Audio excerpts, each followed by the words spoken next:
Dapat na nga bang kausapin ng Gilas Pilipinas itong si Tab Baldwin para siya ay bumalik para mag-handle nitong ating national team?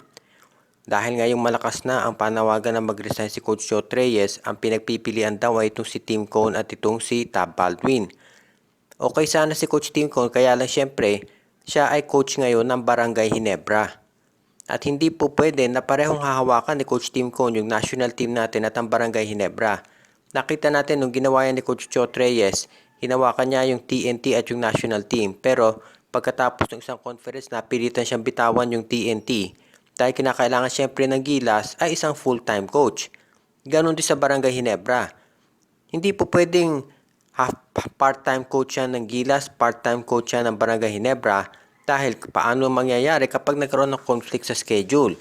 Kinakailangan syempre doon sa national team natin, full commitment yung coach dahil kinakailangan din yung players ay full commitment. So kung hindi pwede si team ko na ito na lang si Tab Baldwin, alam naman natin na maganda naging performance ng ating national team nung si Tab Baldwin ang humawak, kaya marami nga nagsasabi na dapat ay ibalik na siya. So ang tanong ay maibabalik kaya? Actually, medyo madali naman yan kung pag-uusapan natin yung kontrata dahil itong si Tab Baldwin ay meron pa rin kontrata dito sa Ateneo Blue Eagles sa UAAP. Kumbaga, under pa rin siya nitong MVP group. So, if ever na kinakailangan siya dito sa national team, ay po pwede naman siguro madali na yung makakausap at maayos yung kontrata. Ang tanong na lang kung ito ba ay gagawin. Kasi ang pagkaalam natin, ito si Coach Chotres, mukhang long term down ang plano na maging coach dito sa Gilas. Pero nga baka magbago na yan dahil hindi maganda nagiging performance ng ating koponan. So abangan na lang natin kung ito nga si Tab Baldwin ay makababalik na dito sa Gilas Pilipinas dahil mukhang kinakailangan na raw talaga ng pagbabago sa ating lineup. Ang ating habang Gilas Pilipinas ay kinakailangan ng mga bagong player. Yan ngayon ang usap-usapan pagkatapos lumabas to sa statistics at actually kahit doon sa mga nanonood nakita naman ninyo na problema talaga yung outside shooting. 4 out of 22 yung ating scoring. At dito lumalabas yung mga katanungan na baka dapat mas maraming 3-point shooters dito sa Gilas. Ang unang-unang napansin nga ng karamihan, bakit daw hindi sinama itong si Ray Ray Parks? Gayong siya ay isang proven na international player at may 3-point shooting. Ang isang balita lumabas, injured daw ito si Parks pero walang confirmation na nanggaling mismo kay Ray Ray. At isa pa, kung injured daw talaga si Parks, dapat kinuha man lang o kaya inimbitahan itong si Robert Bolick, si Matthew Wright, si Marshall Lassiter. Yang mga yan daw ay mga 3-point shooters na makadadagdag dito at mag-i-improve yung spacing ng ating lineup. Kumbaga, pwede nating pasahan sa loob ito si Fajardo, si Soto, at pag na-double team ay kick out na lang dito kay Wright, Lassiter o to sa mga ibang scorers. Pwedeng ganoon din ang gawin itong si Jordan Clarkson, aatake sa basket, pag na-double, pasa doon sa mga 3-point shooters natin. Sa ngayon kasi syempre alam natin kung ano man ang mangyayari dito sa Gilas, ay meron pang Asian Games na susunod.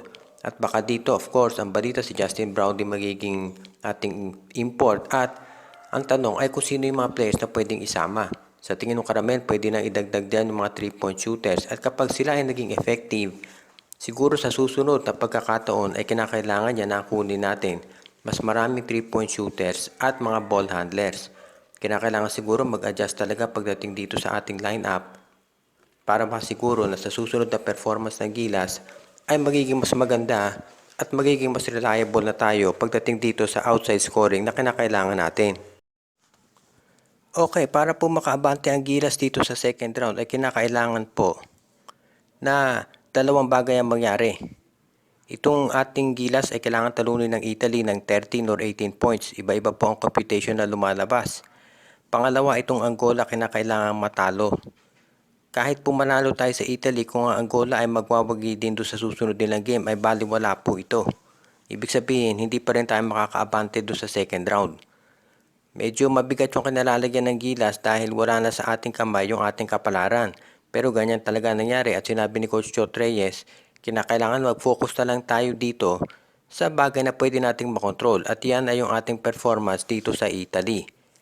Nakita natin na hindi talaga maganda nilaro ng Gilas kontra dito sa Angola at ang siguro kailangan gawin natin ngayon maraming adjustment. Una-una, kinakailangan yung mga 3-point shooters natin ay mag-click. Hindi po pwedeng aasa lang tayo dito kay Jordan Clarkson dahil naging very predictable na yung takbo ng opensa ng Gilas. Pangalawa, kinakailangan maganda yung start natin sa Italy. Siyempre, number 10 team yan sa buong mundo, nakagagaling lamang sa isang talo dito sa Dominican Republic. Kaya kinakailangan siyempre na tayo ay umpisa pa lamang ay ganado na. Huwag tayong palalamang kaagad dito sa Italy dahil ang hirap humapol dito sa international game. Lalo na kung yung outside shooters mo ay hindi nagkiklik. Nakita natin na nangyari doon sa game sa Angola kapag yung outside shooting natin hindi pumapasok. Kinukuyog sa loob yung mga big men natin at nahihirapan na tayo. Pangalawa, yung offensive rebounding, kinakailangan ay gawin natin ang paraan para kung magmintis man, makuha natin kagad yung boards at magkaroon tayo ng additional chances sa scoring. Must win na talaga ito sa Italy at nasa sa atin na yan kung magagawa ng paraan. Siyempre, yung pressure nandito na kay Coach Chot Reyes at sa buong coaching staff. Kaya tignan natin kung paano sila magre-respond dito sa ganitong klaseng pressure sa harap ng ating home crowd. Kung ano man ang mangyari pagkatapos nitong FIBA World Cup sa Gilas, Pilipinas, ang maliwanag dito ay kinakailangan natin ang tinatawag na long-term planning. Hindi po pwede yata yung basta na lang darating si Jordan Clarkson magpa-practice ng mga 1 or 2 weeks tapos lalaban na tayo. Alam natin na NBA player to si Clarkson at syempre yung schedule niya, ina-adjust niya.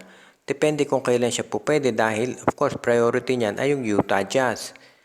So siguro pag-isipan din natin ng pangmatagalan dahil ang maliwanag dito, ang kinakailangan natin dito sa Gilas ay yung mga players na matagal mag-practice at may chemistry talaga. Kaya yun nga sabi ng iba, mas maganda raw ko si Justin Brownlee dahil meron na siyang chemistry doon sa mga local players natin. Pero nandito na tayo at ang tanong, anong pwede natin gawin in the future? Well, siguro for the future, una-una, kailangan pumili tayo ng mga bata na athletic players na may 3-point shooting. Pangalawa, kinakailangan makahanap na tayo ng long-term coach din. At pangatlo, yung kailangan yung magiging, kumbagay, parang import natin, katulad ni Clarkson o kung sino pa man, ay makaschedule ka agad kung kailan ito darating at as early as possible para mahaba yung mga practices natin. Kung titignan natin yung performance ng mga top teams dito sa FIBA World Cup, ang naging sekreto dyan ay matagal na sila nag-iensayo, matagal na sila magkakasama at yung mga coaches, yung management, yung mga programa nila dyan ay taon ang binibilang, kumbaga long-term programming talaga. Kaya yan ngayon ang kinakailangan din natin maging approach dito sa Gilas. Mahirap syempre pabago-bago na coach, pabago-bago ng players, at walang kasiguraduhan. At tandaan natin si Kai Soto at si Coach Chot Reyes nagkaroon din ng hindi pagkakaunawaan. Kaya kailangan maaga pa lang ay mag-prepare na tayo para maiwasan yung ganitong klaseng sitwasyon.